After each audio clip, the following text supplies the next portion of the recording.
So here are the people who auditioned for the Margot Robbie part: Teresa Palmer and Amber Heard. I love. I'm treasurer for the Teresa Palmer fan club, and I think Amber Heard actually would play a crazy wife pretty well. Eh, I don't. I think that's a little, that's a big jump, but okay, I'll Yeah, believe you. I've never seen her do it. I finally Watched. I finally Watched. I finally watched. I finally watched.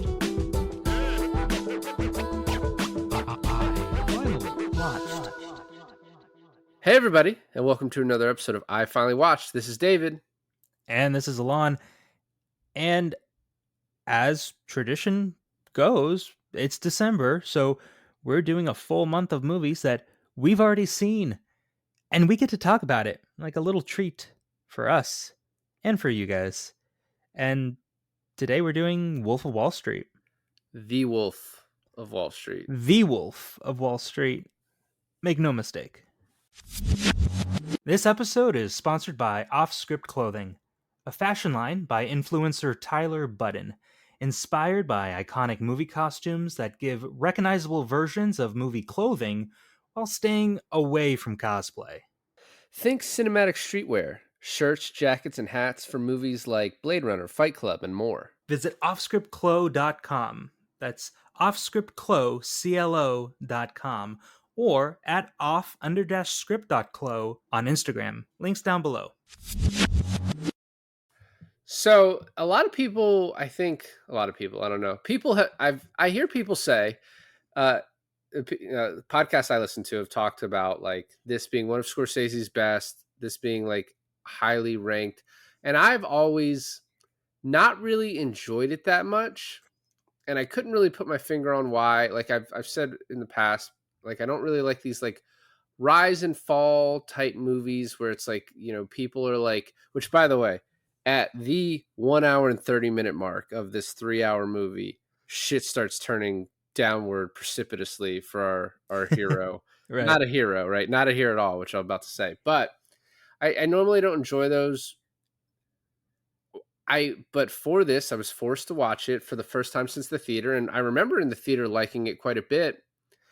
And this time I really enjoyed it because I was kind of watching it with somewhat of an analytical eye. I mean, maybe the most well-paced 3-hour movie ever. I'm saying Yep. that without really considering other things. Yeah, no, I agree. And also, the entire movie is sad. This isn't like Like in a pathetic kind of way. I honestly find the first part of the movie sadder than the rest of it. You know what I mean? Like when he thinks he's happy. I mean, for like, we don't meet Margot Robbie until like 53 minutes into the movie. That is a very exact number because I wrote it down.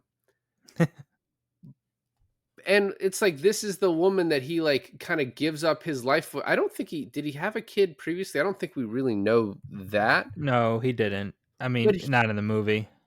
But he had a great wife who on multiple occasions like kind of like gave him these like great ideas in the movie that like sort of sparked him to take the business to a new level. Who's also just like a fox, by the way, Kristen Milotti. Well, Kristen Milotti, right? Like today's standards, because she was in The Penguin and she was the mother in How I Met Your Mother. Spoiler alert for How I Met Your Mother, but it's a 11-year-old show when it ended, so it's fine. And it ended horribly. But not because of her. But Kristen Milotti, I think, would be considered as hot as Margot Robbie today. She's hot as fuck. Not Exactly. that, with all due respect. but I'm saying, like, back in 2013 when this movie came out, I think when Margot Robbie shows up on screen, our little men hearts fluttered a little bit, because this is really the first this is the first time we see Margot Robbie on a general audience American screening, right? And she takes her breath away. And I think Kristen Milioti is Is it Milioti? downplayed. Well, yeah, and she's wearing like less revealing clothes. Well, You she know, doesn't show up full frontal nude in the doorway of her apartment, right? When like 5 minutes into getting to know her. But I think the movie does a really good job in kind of separating Jordan's life between her and then when he falls for Margot Robbie. and is Milioti.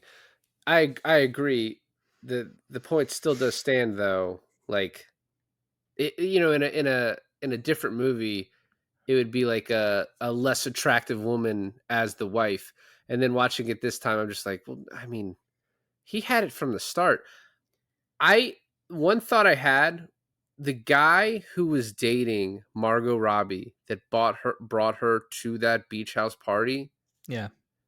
maybe the biggest fumble in history. You keep her under wraps. You certainly don't bring her around all these rich degenerates. That is like such a dumb move.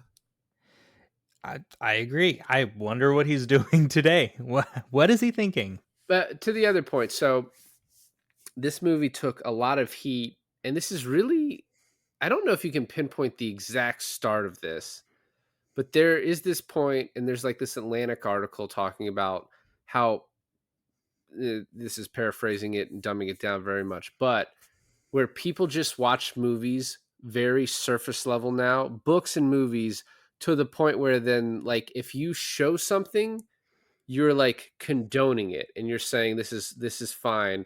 Not kind of, you can't like show something like this and be like, well, actually no, this is bad. People claim Scorsese was glorifying Jordan Belfort's life in the first hour and a half of this movie.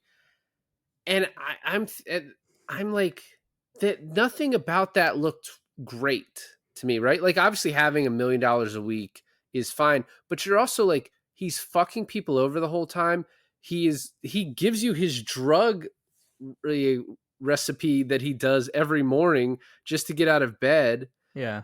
Constant, like, I mean, I don't know if how you feel about hookers, but I think I would probably like, I don't know, it seems like a very empty life. My point being is like, nothing is glorified to me in the first hour and a half of this. It's all pretty fucking sad. Yeah, but not to already sad and pathetic people. But that's the other aspect of this, and I thought you were going to lean into that a little bit more. But like, there's this aspect of people who consider themselves like intellectuals saying, "Yeah, I understand this movie, but other people are going to get a read on it and think that is good, and so you can't present that because of the dumb people." That is true, but I think those are few and far between. At least I would like to think so. It's the same people who are like, "Oh, I like American Psycho for the wrong reasons. I like Wolf of Wall Street for the wrong reasons. I like Goodfellas for the wrong reasons." Obviously, they're not admitting that they're for the wrong reasons, but we know. And it is like a genre of film that does seemingly glorify the outrageous, like extreme masculinity sort of thing going on here. But what's interesting is, and you're kind of saying this too, is like, especially for the Wolf of Wall Street, how would people get the wrong read of that? Because it is so hammered in that you do not want this dude's life.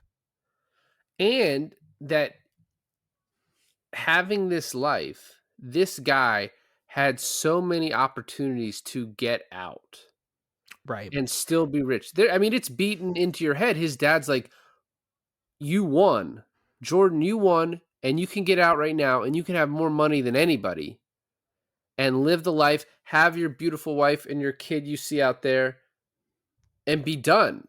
And he's like, "I can't." Yeah, he gives it is like a great speech that I'm not fucking leaving, but it's also sad at the same time. No, of course. And I I'm think it's very obvious. That's why it's like, I think that those like talking points are stupid. I mean, Goodfellas, at least in the beginning, it does make it look like a pretty awesome life. Although you're fucking stealing and doing like dealing drugs and shit. Like and murdering people. it's just on the surface not great. but that guy, has the end that kind of sucks, right?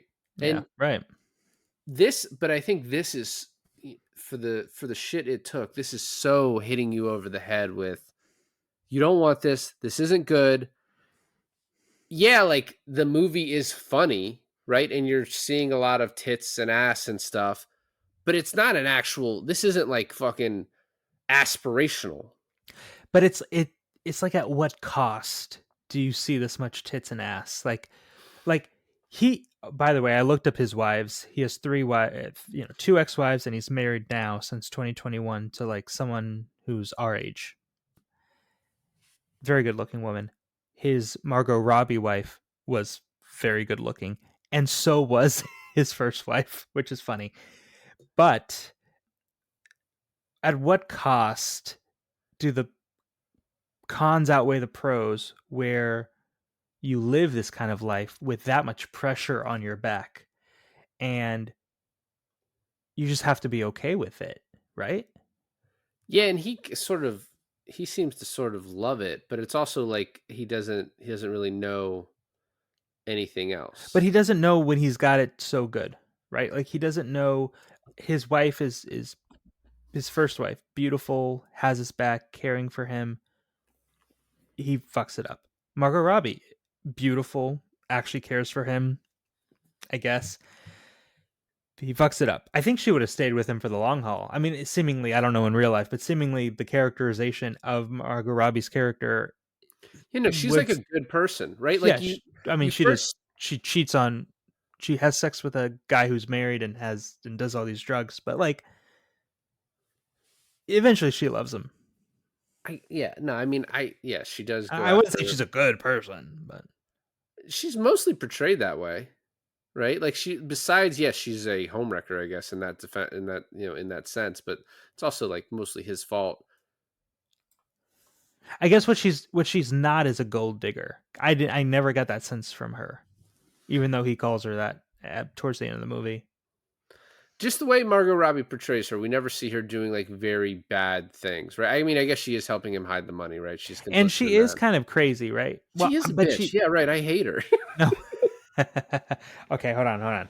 What I mean is that she accuses him of cheating on her just because she hears him say a name in his sleep, right? Which is insane behavior, but ends up being true. I mean, insane behavior, but she's right. She's very right. I mean, what was the name? Venice? Like that could mean anything, and he plays it off horribly. He I could think have like that's his best acting of the movie. Like we talk about this quite often, like an amazing actor playing sort of bad acting for a right. reason, Yeah. and his acting, what, like what, and also the who, and she's like, "Who are you, a fucking owl?" Which is Yeah. Pacino in Heat. I think this is honestly done a little bit better. I love her line reading, like, "What are you, a fucking owl?" Like I think is great. Yeah, but also he keeps getting water splashed on his face, and every time she walks in that room with a cup of water, like panic comes over him. But he's Yeah. he's also trying to like keep like the situation under his control, which I guess it works. I guess she eventually believes him, but so much crazy shit happens. But my point in bringing this all up is that he has it good with his first wife, fucks it up. He has it good with Margot Robbie. He still goes out and fucking, what, blows coke up hookers' asses, which, by the way, when I first saw this movie, I watched it in theaters. My father brought me, and it's not exactly the scene I want starting off the movie I'm watching with my dad. Is Leonardo DiCaprio blowing coke up a hooker's asshole? But you know, Well, to be fair, and we'll start now. The first scene is them throwing dwarves as darts. Is the are you allowed to very say that? It's the very opening. I think dwarves might be the proper term. Little people. It's not. Mm. It's not Mm. midget, which is what they call them, I believe. The discussion of what they're allowed to do with them is fucking hilarious. So most of this movie is ad libbed. Oh, Like, really? It is. yes. Well, I mean, you have Jonah Hill. By the way, the people who might have had that part, Jonah Hill is like, this is maybe one of his best parts. Also, I think I think this is DiCaprio's best acting performance. You know, It is there's very good. Actually, I'm watching this with my wife, and Taylor says, "I think this is the best he's ever looked." like Like looked. like age wise, like this, like 12 years ago, DiCaprio is like peak hot DiCaprio. At least that's what my wife says.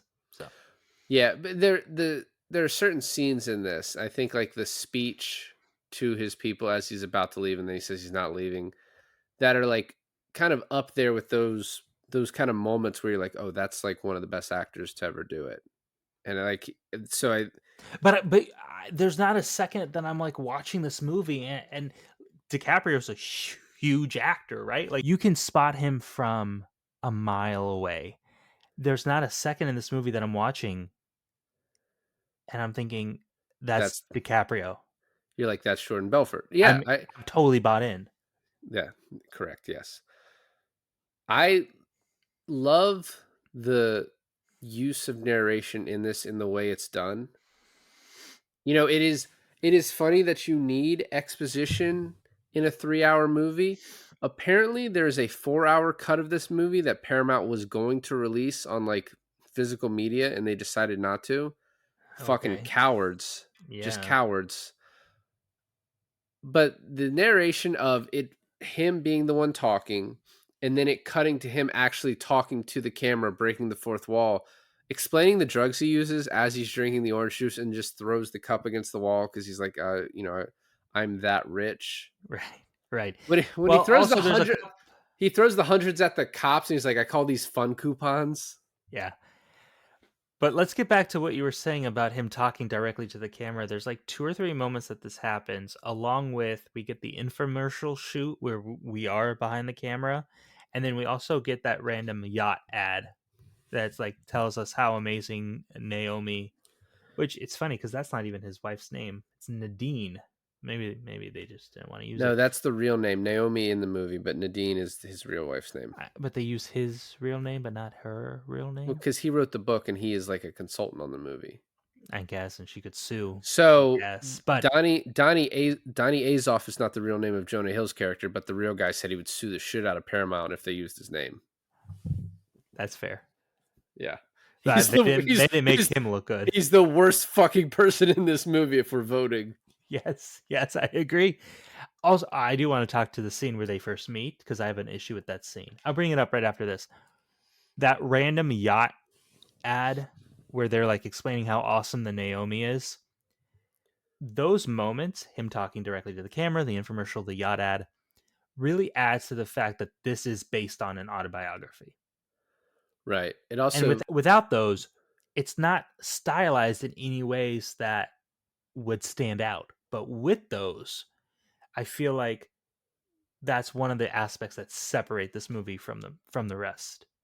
it also feels very much in like concert with The Big Short. One, just like That's what true. it's talking about. You know, at one point he mentions collateralized debt It's obligations. like you guys don't care about this shit. Well, no, but he says it. No, he says it to the FBI. He's like, "Do you know what those other fuckers are doing? They're doing CDOs." Yeah. Just the asides of like the boat and stuff kind of remind me of the asides with like, Margot Robbie as one of them, Anthony Bourdain is all that stuff. So yeah, like Yeah. sort of the But there breaking the is fourth one, wall. right? There is one where he starts to explain to us, the audience, about like certificates and whatever, and then he's like, "You don't fucking care, whatever. Let's get back to the fun part," or whatever he says. Well, he was going to explain like how he was committing a crime. He's like, I'm not going to talk with you about that. I brought up the meeting between him and Jonah Hill when he goes, "Show me a pay stub of $72,000 and I'll quit my fucking job and work for you right then and there." Cutting to him on the payphone with his boss, Yeah. being like, "I quit." Right? When did DiCaprio ever want him to work with him? Like he said, like Jonah Hill is setting up this thing where it's like, "Hey, I'll work for you if." I'm like, "If what the fuck are you talking about? I never asked for you to work with me. I don't even know you. You're a furniture salesman. Like, what is that going to do for me?" But I think it kind of, that Jordan appreciates these type of people, right? Because you then meet the rest of his friends and they're all very similar.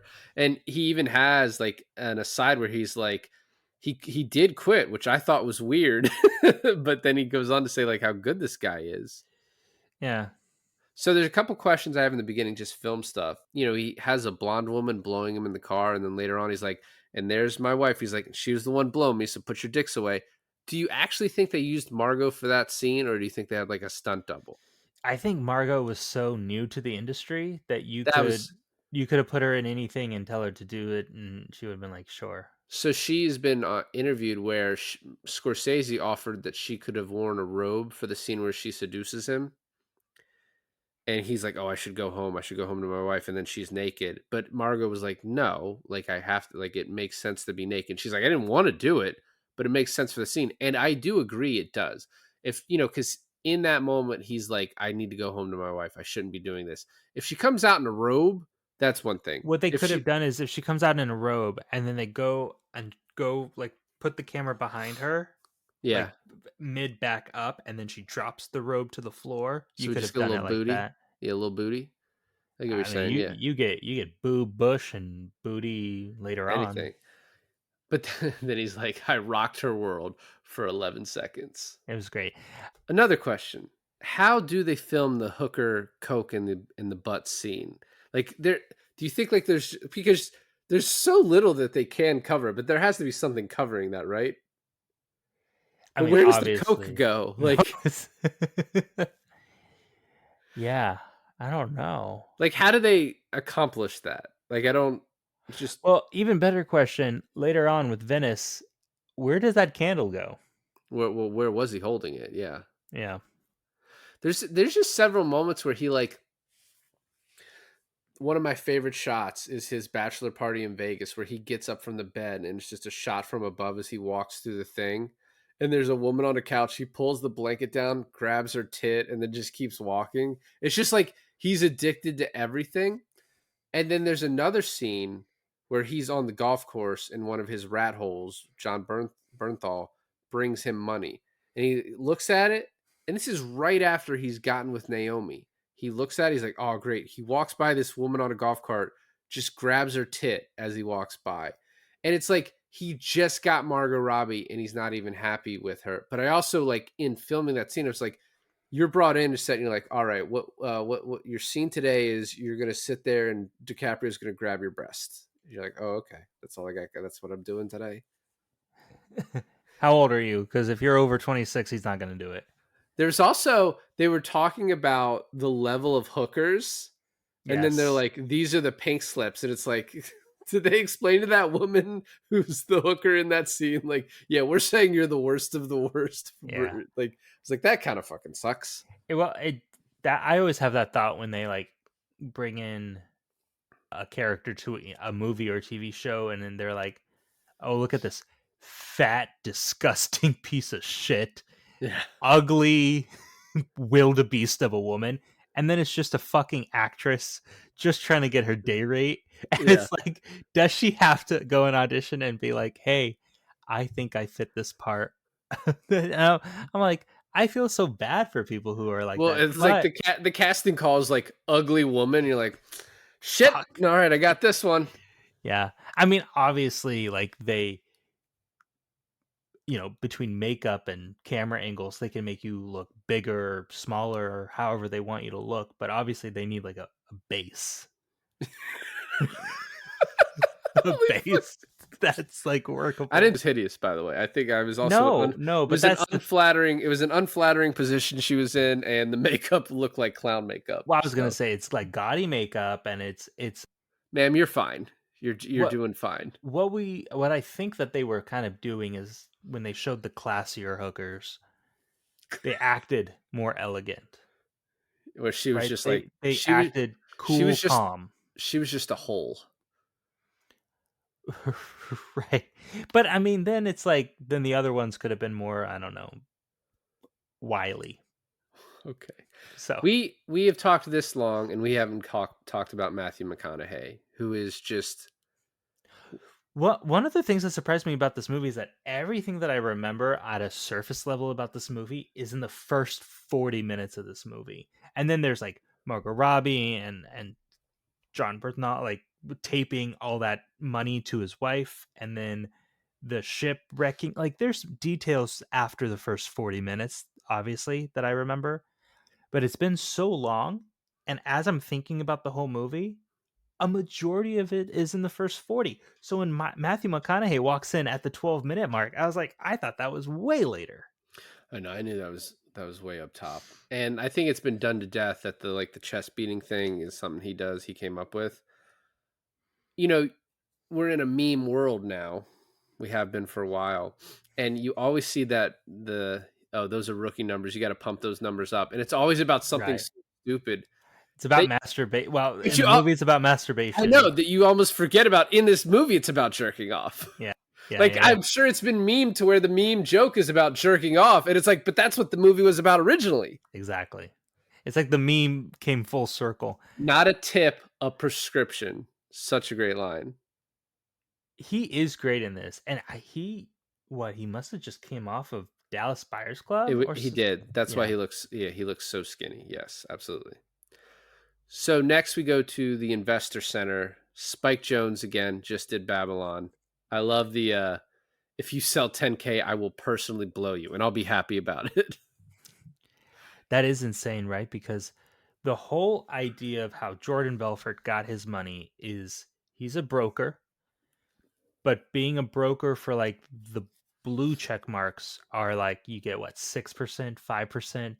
Blue chip stocks, yes. Blue chip stocks are like He said 3%, 1% actually. 1% commission, right? Even shittier, right? But people usually buy like thousands of dollars of Disney, right? Just for an Right. example. But then you're selling shit penny stocks with a 50% commission. The way he later on figures out, like, hey, we could package them in with the blue chip stocks. I was like, is that illegal? No, I mean, I don't. It's not packaging them in. It's like once we convince them. I mean, first of all, a lot of what they're doing was illegal. Although Jordan Belfort has been quoted as saying that like 95% of what they did was legal because otherwise, how could the company have gone on for so long? And then some federal investigators who like were familiar with the case was like, "Nah, that's bullshit. It was very illegal. Most of what was going on." Because you're lying to your clients at that point. I saw an interview after I watched this movie on YouTube, the real Jordan Belfort doing like a 60-minute mark. It's pretty, I think it's a famous interview he did because he walks out in the middle of it. Okay. But he is asked if everyone that you took their money from, like everyone you lost money, if you could say one thing to them, what would you say? And he said, oh, I would obviously, I'm sorry. And then he said something interesting. He said, if I could pay each and every one of you back. Oh, he asked what his biggest regret was. His biggest regret was losing his clients' money. He goes, if I could have just made the same amount of money and not lost you money, that would have been great. But I couldn't do it that way. Well, and like, his wife, she at first he was like, "Oh, maybe I'll go be a teacher, whatever." And she's like, "No, you're a stockbroker." And she's like, "Go to this," but she finds him that ad. And then later on, she's like, "Well, why can't you sell this shit to rich people?" And he's like, "Well, rich people are too smart to buy this shit." And then he has the thought like, "Oh, wait, why can't we sell it to them? Like, we'll sell them this stuff, and then we'll sell them, we'll convince them afterwards." In the beginning of the movie, where you see the commercial for Stratman and Oakmont, right? Yeah.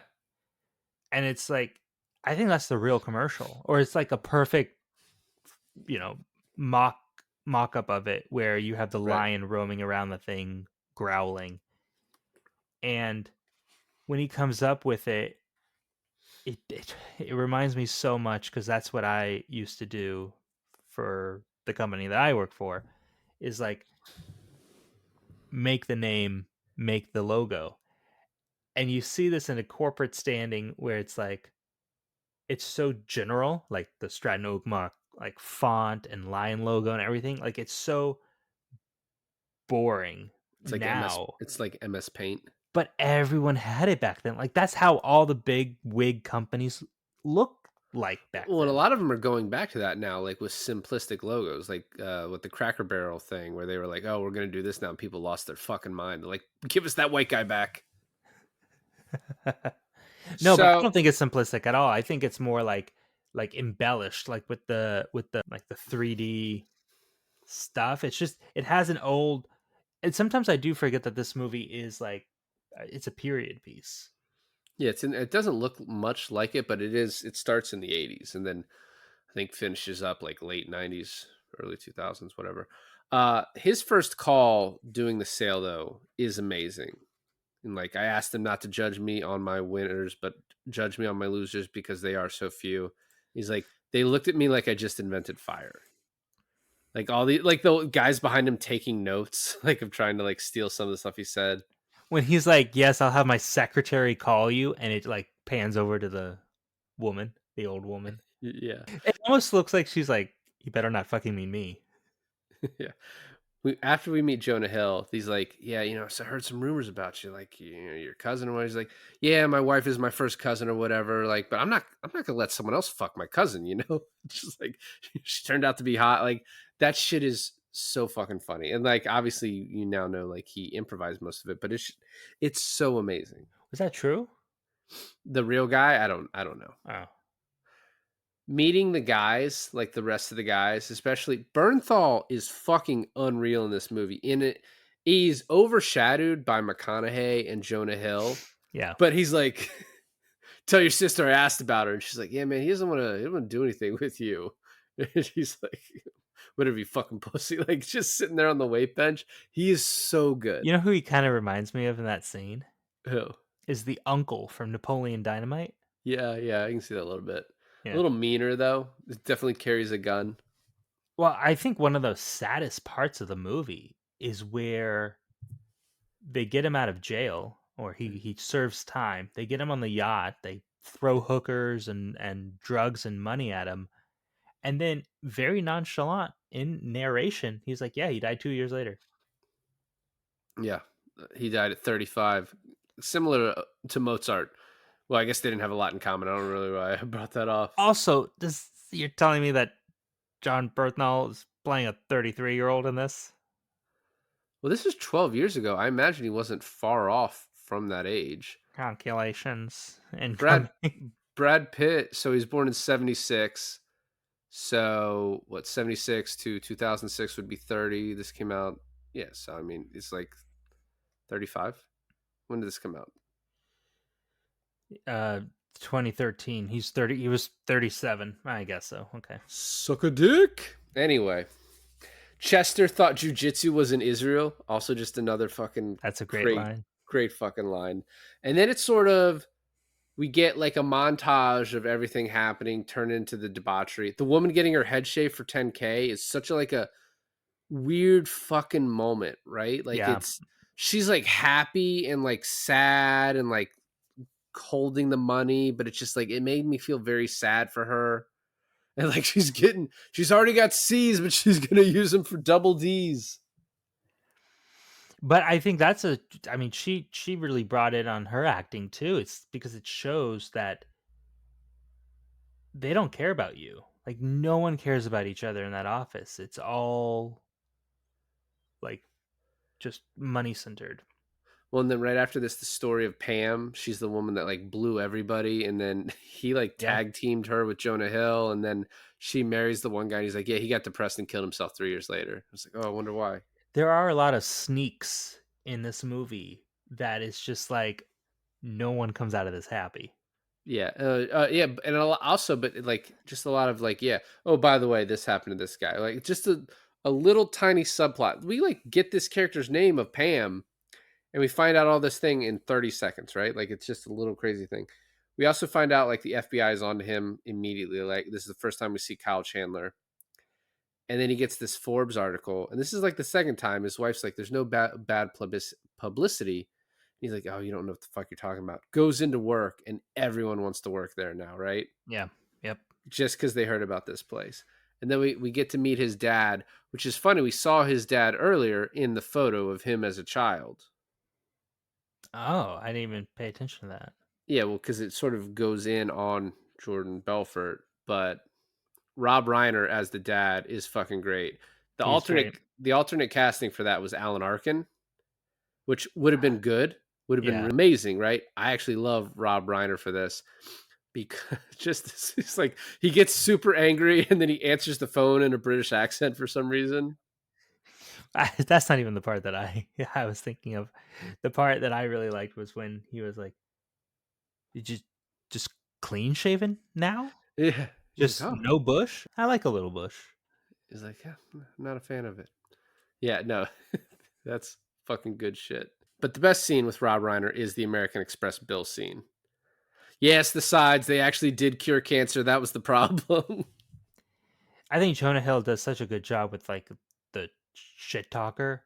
Yeah. Not the shit talk, like like whatever he says it with a shit eating grin, and it's just you hate him, but he's a great character in this. And at the end of that scene, Rob Reiner just almost as an aside to himself, what kind of hooker takes credit cards? An expensive one. And then as you're talking, as you brought up, he then sits down with his son. He's like, "Hey man, I'm not going to tell you what to do. You've obviously been successful, but you have a beautiful wife. You need to stop this. Like you need to slow down." It is funny how quickly he made enough money to never work again and he couldn't, you know what I mean? He just couldn't stop. So many people like that. Correct. Yeah, this is a tale of don't do that. The next we first get introduced to Quaaludes in this movie, which obviously like have a big effect on the rest of this. Yeah. I was not familiar with the history of Quaaludes until this.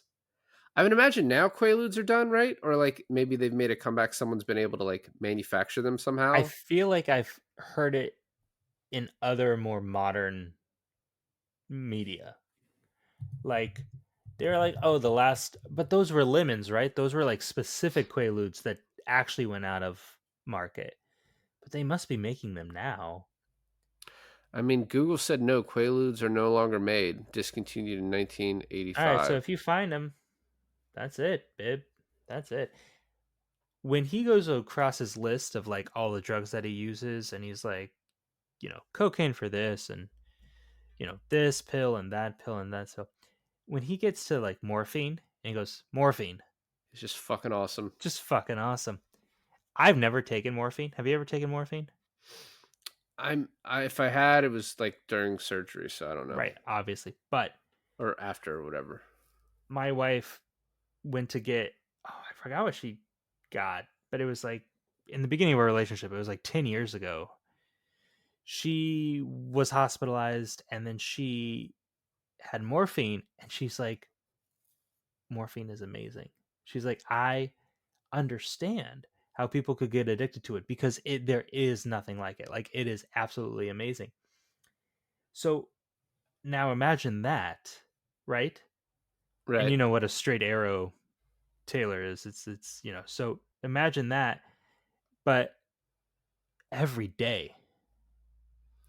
But also just taking Like so you much get stuff to that every day. but taking so much stuff to counteract other stuff, right?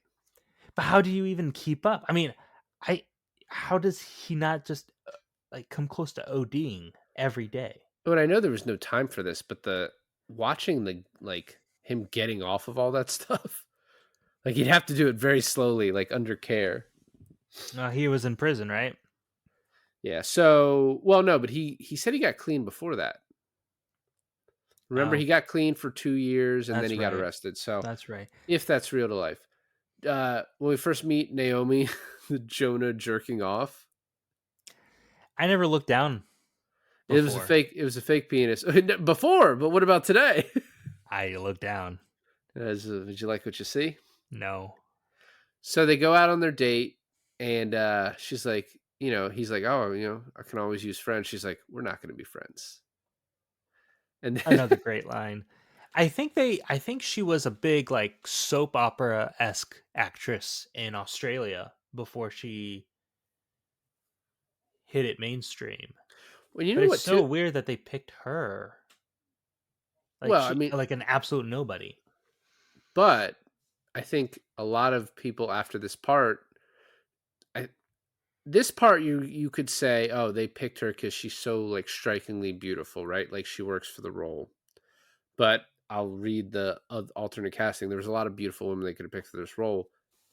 I think she got it because she's a great actress, and I think we've seen that from all of the roles after this, Oh, right? Like Babylon, we just 100%, watched. 100%. But it's just so interesting that someone like Martin Scorsese would take a shot on an unknown and just like be absolutely on the money with it. When she is like actually acting, like actually upset or mad or, whatever, it's like something about her looks, it's not a distraction either. Like she's beautiful, but you're still like in the moment with her in the emotion. And that says something about his choice too, right? Because someone could be absolutely amazing and be an okay actress, but you're just kind of distracted by it. But you buy what she's selling. Right. Right after I fucked her brains out for 11 seconds. Did you come? She's like, no. Then, And then she's like, "Did you?" And he's like, "Oh yeah." so I think the next thing I want to talk about was the gay butler story, which apparently this originally had an NC-17 rating. One of the ways they got around that was just like superimposing a chair in the middle of the gay orgy so there weren't so many dicks being shown. That's good. Yeah, I mean, so you got to hide the dicks. That is all that is very. Chester went Yakuza on him. You know, about the Yakuza scene, I have a false memory, like a Mandela effect memory about this, because I swear they drop him. Oh, well, if they do like somewhat, he like slips a little, right? But yeah, obviously they didn't drop him. Was all this legal? Absolutely fucking not. Talking about like all the business stuff, like that isn't in like a specific scene, but is like one of those lines that sticks from this movie. Yep. Talked about the bachelor party in Vegas, which is just debauchery on a plane. And then I needed a penicillin shot to consummate the wedding. I thought he was wanted to bang Aunt Emma, and I was like, obviously, clearly that doesn't happen. And then he tries again later, which is the one time the narration goes to someone else, and I just love it. It's like breaking like an obvious rule, right? Of like, oh, you can't switch the narration for one little thing, but he does it just for the joke, and it's so funny when she's like, "Is this guy fucking coming on to me?" It reminds me of the new Naked Gun movie where they do a similar gag, right? Liam Neeson is like having this inner monologue about Pamela Anderson. And he's like, she's walking away, and in my narration, he's like, that woman had an ass that was so fine. And then all of a sudden, you hear other guys in the police station watching her walk away, and you hear their inner monologue about how like nice of a body she has. Yeah, And then he turns and he's like, "Guys, can you stop, please?" I've watched a lot of movies. There's been a lot of like times where you're like, oh, that fucking house is so amazing. I would love to live there. This is one of the coolest houses. His house in Long Island. Oh yeah, So fucking and badass. the two Roccos guarding it. Yeah. Well, we meet those later. Where he's like, oh, you see that teddy bear? That's one of the most famous scenes is like the mommy daddy thing. Oh, Yeah, daddy's not going to get this for a while. Margot Robbie's quote is saying that like the uncut version of that scene goes on for much longer. It is much more uncomfortable with the daddy, like the way she says it, and it is it does make me cringe a little bit. But at the end, him being like, "Oh, but the two Roccos right there," yeah. Say hi. and then he's like, "She gives me blue balls on Steve Madden Day," and these guys, this guy comes to let this company do his IPO. He's like Steve Madden of Steve Madden Shoes, which I think is also funny that like in this movie they're basically like Steve Madden's a fucking asshole. Yeah, The guy's a yeah, piece of shit. 100%. But all the sales guys are like throwing shit at him as this guy's like gonna make you a ton of money. But it is showing you the nonchalantness of like the environment that these guys were trained in. Right.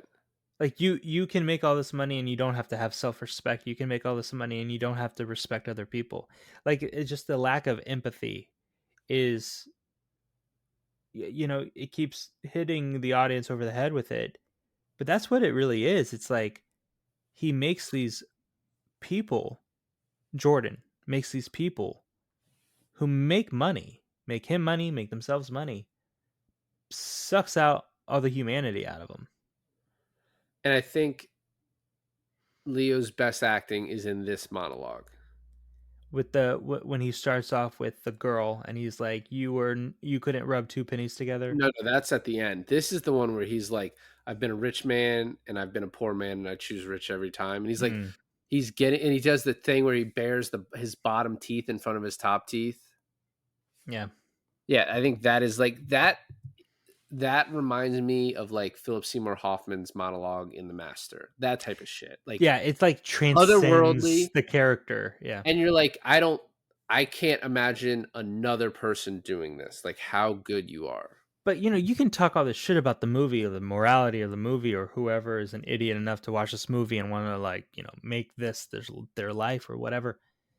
This movie on a pure technical standpoint is almost the perfect movie. From it looks great, the acting is amazing, but the pacing is just phenomenal. You breeze through this 3-hour movie like it's a 90-minute cartoon. It's like you hit these beats where, and I think it's a lot to do with the fact that you kind of want to see this character fail, right? Yeah, And going on the journey of like, oh, is this when he fucks up? Oh no, is this when he fucks up? Is like, and I think what's really cool is Kyle Chandler's casting in this, yeah, because Kyle Chandler, and you follow Leonardo DiCaprio. Leonardo DiCaprio is a very charismatic, like likable guy. Like you see him in a movie and you just want to root for him, right? Except maybe Django Unchained. But before this, he's like a very likable guy. Kyle Chandler, to me, I think you like him more. Like you Kyle Chandler is posed as like the villain of Jordan Belfort's movie, but you're like, nah, like go get him. Like you want him to get him. that is, the downfall of Jordan Belfort is just like not like one. It's drugs. That's the main thing. Is drugs. Like drugs fucked him over. He may have never gotten caught on anything if he just didn't do drugs. Two is like his hubris of he hires a guy to give him advice, this PI, and he's like, do not contact the FBI agent. Cut to him inviting the FBI agent onto his yacht. Basically That like is probably my favorite scene in the whole movie, it, like because the cat and mouse of it. the cat and mouse of it, they think they have the one up on each other throughout the entire conversation, right? Like, and I don't even know, to be honest with you, I don't even know if they are or are not aware that the other person is completely bullshitting them. Like, you could watch this scene in like 4 different ways, right? Leo totally thinks that Kyle Chandler is buying his bullshit until the end. You could watch it as Kyle Chandler thinks that Leo is buying his bullshit to the end, right? Like when he offers the bribe, Yeah. and you kind of see Kyle Chandler like kind of taking it, like watering at the mouth for it, right? Yeah, I mean that's not the way I saw it, but I you can see it that way. Do you think like Jordan thinks he's about to take it, or do you think Jordan is thinking, oh, this guy's playing me up to the very end? No, I think there's a ways you could see this. I think Jordan's an idiot in So this you that aspect. he's bribing him.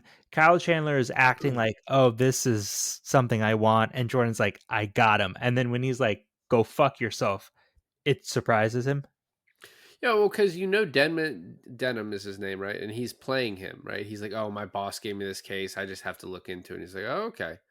Like that's not true, right? Like he wants the PI said this guy is a Boy Scout and he wants to take you down. Like he gets his bones on this. So like it's he kind of baits him into the bribe, and then he's like, "Can you?" And then he like I think he knows that Jordan's not dumb enough to repeat it, but he's like, "Can you say that one more time? Just say it exactly how you said it." And he's like, "I think it's time for you to get the fuck off my boat." I like this scene is just so amazing to me. I like how he's like, oh no, officer, like he knows the law enough to like stay out of like the red tape, right? So he's like, no, officer. In fact, for it to be considered a bribe, there has to be an Specific exact amount? amount discussed. Yeah. But I'm pretty sure he did say $500,000. He Yeah, I don't think it would have constituted a bribe, right? Like it's bad evidence if it comes out at trial that he tried to do it, but I don't think it is rises to the level of a crime. I like that Kyle Chandler's in like the guys are gonna love this boat when we impound it. Later on, the boat sinks, and it's like, well, at least the FBI is not going to get the boat.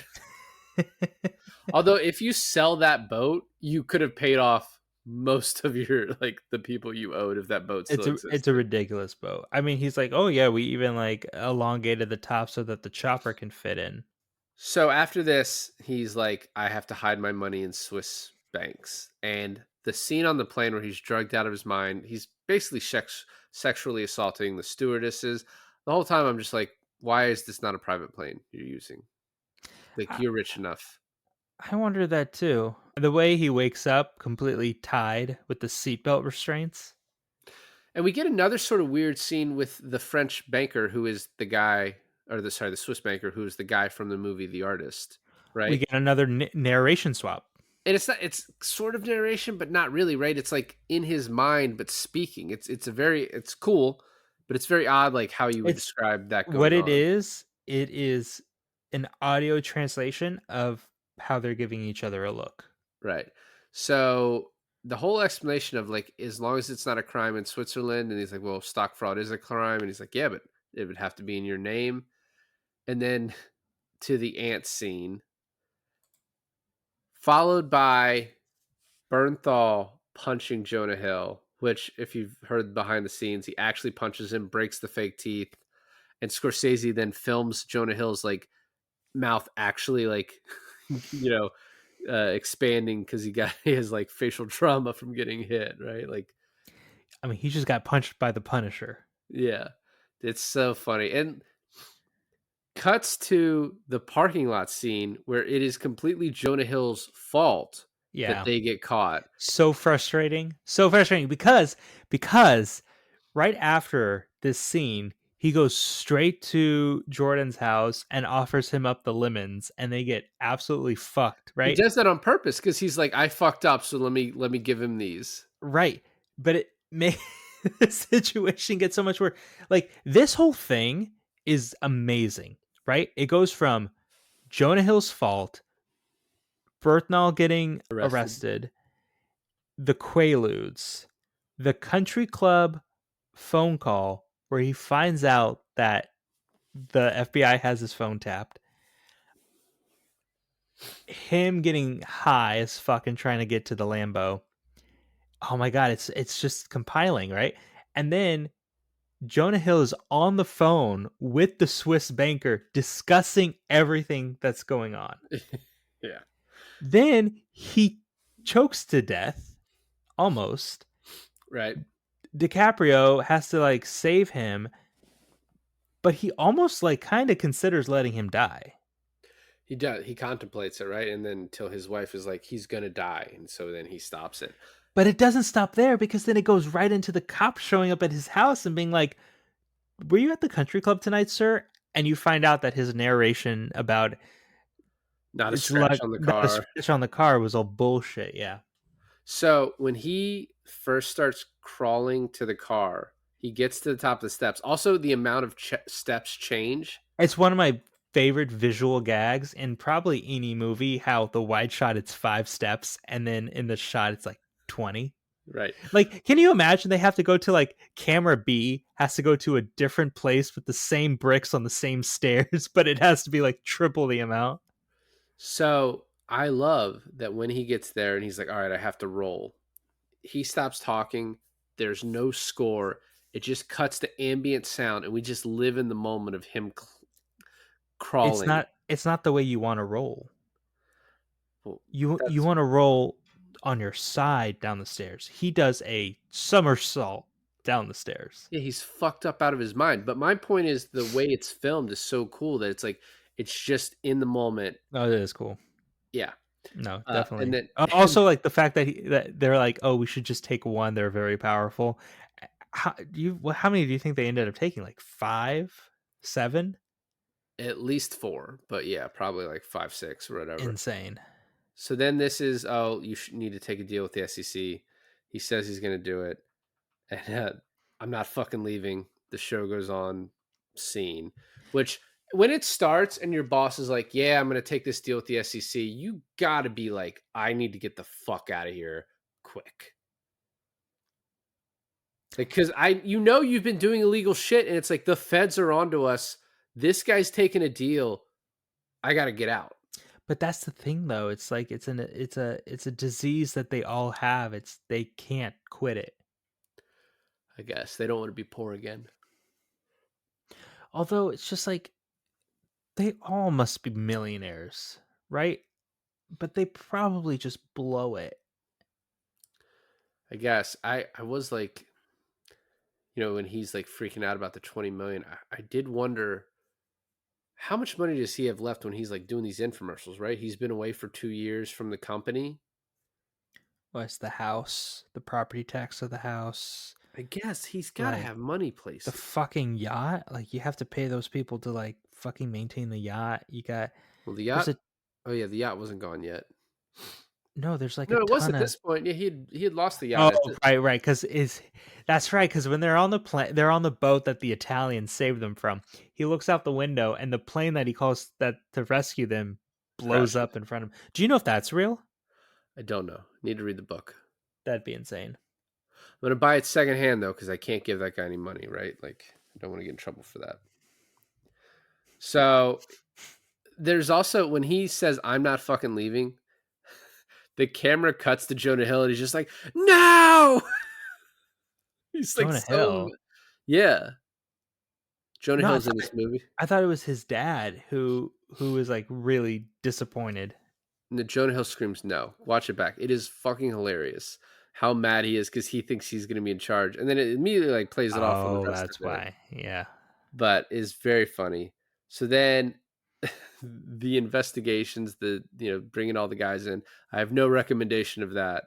Apparently, they just filmed those guys and just let the camera roll, and the DP was like, yeah, there's just hours of this shit, and it's all fucking hilarious. But we had to cut it down. The one guy, right? Chester, I think. He's like eating all the snacks. You gonna finish that Danish? And then there's another one who's like, he says this and he's like, oh yeah. He's like, oh, you know something about it? He's like, no.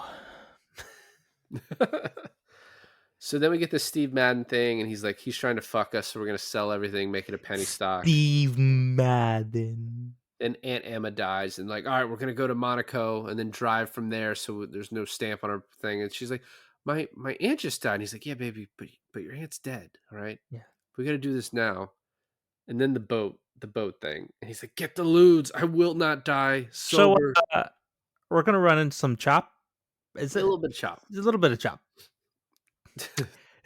It's so fucking funny. So then he gets arrested, and we find out after 2 years of being sober, and Rugrat got caught. And I feel like at this point, there's like 20 something minutes left in the movie, and I feel like it needed to be wrapped up a little bit quicker than this. It's so well paced, and the stuff at the end is even good, but it's like you feel like the movie's going to end, and then it goes on for. I don't agree with you. I don't agree with you because I think what you need is what they did, is where his life is a living hell, and you sit in that moment where he has like he takes the knife to the couch and he pulls out all the cocaine and he's snorting on the cocaine and he steals his kid and he runs through the garage and he almost kills himself and his daughter, right? Yeah.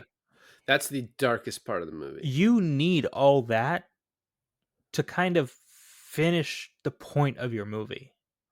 Yeah, I mean, that is his rock bottom. Apparently, Jordan Belfort said that while he did hit his wife, it was more Is that she deserved it. More towards the beginning of their relationship when he was like a huge drug addict, and he's like, when we ended it, it was not like that. Crazy. So, dude, he fucking punched her in the fucking chest. I think it's more stomach, like diaphragm area. So when the bail gets set at 10 million, Jordan just starts looking around. He's like, what the fuck? What? Like, he was so confused. Like, I get to get out? Like, almost like it was like nothing. Yeah. So then Jonah Hill comes over. Yeah, I'm never going to eat at Benihana again. I don't care whose birthday it is. Oh, that's one of my favorite parts is So the whole Benihana thing.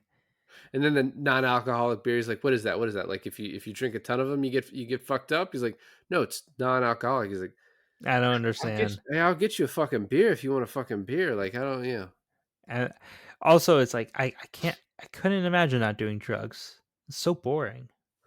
So sex with Naomi the last time, she's like, "Oh, come for me, like come for me, like yeah, this is That the last like time." from that to then, it's just the most It's dark shit. gross dark shit. Yeah. Yeah, it's so bad. Where's the wire? Warns Jonah Hill, gets arrested from that, and then Now we need to talk about this. he gets Where does 3 the years. FBI get that note? So you brought this up before. It implies that Jonah Hill betrayed him. It implies that because Jonah Hill takes the napkin and puts it on it, right? Yeah. Yeah, I would agree. I I And you think don't see Jonah Hill after that. I don't think it had much effect though, right? Like he still seemed to get credit, right? So it didn't affect much. I guess, but it's almost like a way out for Jonah Hill is where he's like this is the only thing I have to make sure that my ass is cleared.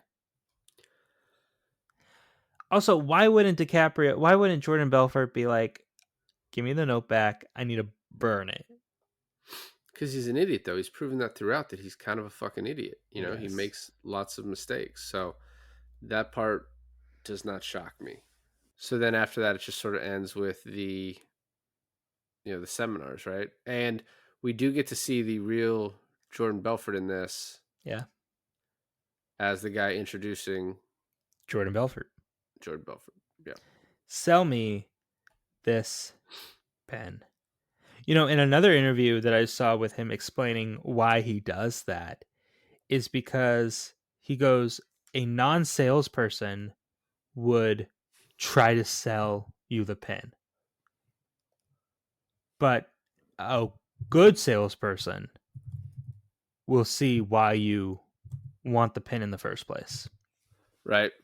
Another great not a memed on scene, but definitely a scene that you see like on YouTube shorts and stuff is where Berthnall says, "Sell me this pen," and he goes, "Write your name down." He goes, "I don't have a pen." Exactly. So Danny Porush is the name of Donnie in real life. He was convicted of securities fraud from the Stratton Oakmont stuff, which is a pump and dump scheme is I guess the main thing they got in trouble for, which We do that all the time all now. the time with crypto now. All Yeah. the fucking time, pump and dumps with Jake Paul and whatever with crypto and Mr. Beast and shit. We get Talk to a girl. Although Jesus Christ. yeah, I think the law hasn't caught up to that yet. Anyway, he served 39 months and then was released on probation in 2004. After his release, he became involved in a Florida-based medical supply company that became the subject of a 2014 federal investigation for Medicare fraud, although it doesn't say that he was involved at all. So Crazy.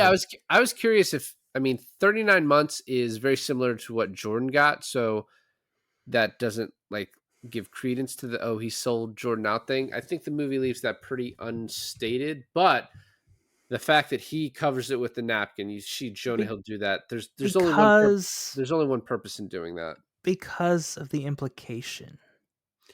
So we're in fun fact territory, and we're gonna fucking run through this. Scorsese confirmed some of the editing is odd on purpose because of all the drugs he's taking. It's the continuity issues and stuff like that. What a fucking place in life to be like, yeah, all the issues with this, I actually did that on purpose because of it's artistic. Yeah, hey, But go suck a dick. Yeah. yeah. So I already covered that. So the word fuck and its numerous conjugations are said 569 times, which for a mainstream R-rated movie is the most, taking over Menace to Society, which had 305. That passed Goodfellas, which had 300. There's this movie called SwearNet, which is from like the Trailer Park Boys, that has the record at 935, but that movie says it's NC-17 on IMDb. It's also the whole point of that movie is to just swear. So I don't feel like that's a mainstream movie. It's certainly not rated R. So Yeah, I don't count it. So I Wolf of think Wall this Street. has the title. The reason I would give you 1,000 guesses and you would never be able to guess who convinced Jordan Belfort to Paris, write. France. write the no fuck no. You want to you motherfucker. No one's gonna get that. But the person Listen back to our Alien episodes. Alien 4? Three? No, I don't 4. know. 4? 4. Anyway, so Jordan Belfort was convinced to write his book by Tommy Chong of Cheech and Chong because they were cellmates. I wish you let me guess. I wouldn't have guessed that, but I wish you let me guess. Yeah. Here's some like nerd camera shit for you. In order to show Jordan's state of mind, director of photography Rodrigo Prieto constantly switched lens types. For scenes where Jordan is a clear mental state, he used flat spherical lenses, while in sections where he is on drugs, he used long focal lenses. Oh, that long focal lenses is when he's being pursued by denim, and then I guess he uses different ones for anamorphic lenses for when he's fucked up. So okay, there's some nerd shit for you. In the movie, and this is also some PETA shit for you. So in the scene where Jonah Hill eats the goldfish, they had people on hand, and Jonah Hill was only allowed to have the fish in his mouth for 3 seconds at a time. Why did I read somewhere where he actually ate a goldfish? Because that's like how rumors on the internet get started. Mm. I already said the initial cut of this movie was 4 hours, and Paramount are cowards for not giving it to us. So Chris Evans and Joseph Gordon-Levitt auditioned for the role of Donnie Azoff. No one could do that but Jonah Hill. What Jonah Hill did with that, those two would have done something completely different. The problem with Chris Evans now is he's too, like, you attach him to Captain America right away. He needed to, yeah, and he has not done anything to get the stink of that. Not stink of it, but like That's a stink, especially since he's like not that great of an actor. I will say he was that his part in Knives Out was pretty amazing. Well, Push before, right? Captain America. I love Push. Yeah, but you can't say that that was like a heavily acted movie. He was pretty good in it. Okay. Joseph Gordon-Levitt would have been good, but they're not. I don't think they're doing the same thing. I don't think Joseph Gordon-Levitt doesn't have the. He can be comedic. He does not have the same chops as our boy. Mark Wahlberg was considered for the role of Jordan Belfort. I don't know why, because he doesn't do roles like that anymore. So who do you think Jordan Belfort kind of looks like? Like, because obviously they don't look the same. Aaron Leo Eckhart. Taylor says. Who did she say? I say Brendan Fraser. In real life, she says Matthew Lillard. No. Okay, thank you. During the kissing scene between Leo and Aunt Emma, Joanna Lumley, DiCaprio was so nervous the scene required a reported 27 takes, which is like, that goes against type for Lee. I'm so nervous about kissing this woman that we need to do it 27 times. So Ridley Scott was at one point asked to direct this movie with Brad Pitt starring as Jordan Belfort. Brad Pitt would have been interesting, but I don't see anyone else but Leo doing his part. Yeah. Margot Robbie doing her part. Jonah Hill. No, like, it is perfectly casted. It is perfectly casted. Obviously other people can do roles, but all these people owned their fucking roles. And so then it makes it hard to see someone else doing it. So here are the people who auditioned for the Margot Robbie part. Blake Lively and Rose Huntington Whiteley, who is now Jason Statham's wife, I believe. I don't think Blake Lively would be good at that. Teresa Palmer and Amber Heard. I love. I'm treasurer for the Teresa Palmer fan club, and I think Amber Heard actually would play a crazy wife pretty well.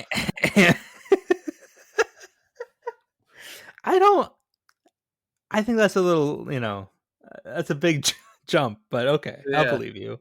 I've never seen her do it, but Teresa, I wish Teresa, I love that Margot Robbie got this. Teresa Palmer getting it would have been great because I love her. So I, for the longest time, have said like, yeah, I mean, I know it's a good movie. It's just, I don't like watching it. I liked watching it this time. I loved it. I agree with you. I think it's a kind of a whole new light. Maybe that says more about us than the movie, honestly. And it's just expertly directed, which it's Scorsese, of course it is. Expertly acted. The writing and is like I said, the most well-paced 3-hour movie that I can think of. So, yeah, I love this movie again. I'm back I, on it. And you know what? It's aspirational, as clearly the critics all have right. said. Slow your roll. I I agree with you, but I think too that because of where we are in our lives, watching it now, I think we needed it to appreciate it again. That's what that's where I think we are. Well, thanks for listening to another episode of I Finally Watched. This is David. And this is Alon, and we just watched The Wolf of Wall Street.